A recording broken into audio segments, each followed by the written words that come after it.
Hail comic book fans, today we are talking about Radiant Black issue 3. Now, I'm already ahead of this series like I've said before, but just going back and looking at these earlier issues, this is such a well written story, right? And within the third book of the series, Nathan, this book 3 is really just showing the struggle, right? The struggle of failure. He took a shot, right? He went to LA, he tried to be a writer, that failed, having to humble himself, go back home to his parents and work on his writing. But now the extra element of being Radiant Black, right? This intergalactic black hole that is also now a part of his life. And I think many book writers can understand those aspects, right? Especially sitting in front of a screen and not being able to come up with a story, something really not being able to just register.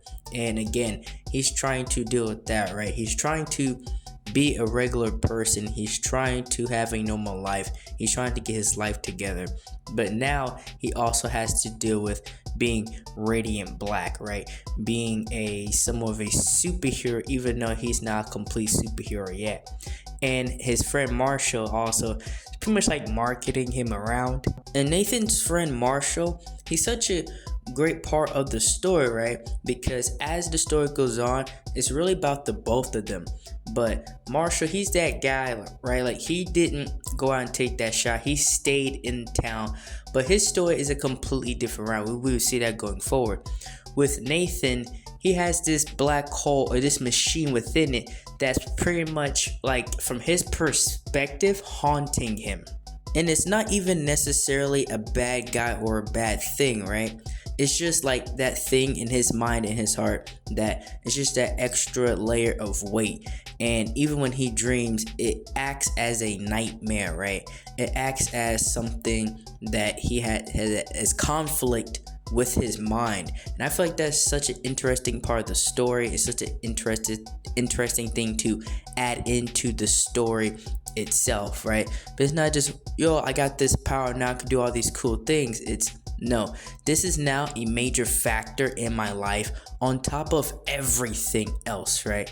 And he ignores it, even though it was a crazy nightmare. He ignores it and he still becomes Radiant Black and he still helps people. And a very important part of writing a comic book character is how they interact with other people and how they're just how they are written and shown within the story. And Radiant Black is written as this normal guy that you could probably find on the street somewhere, being a superhero, helping people, very much like Spider-Man. And much like the story, the art is very consistent. I very much enjoy the art within these stories. It's such great, especially Radiant Black is written consistently and beautifully each and every time. Well, that's all I have for this video. I love Radiant Black. If you like this video, like, share, and subscribe for more.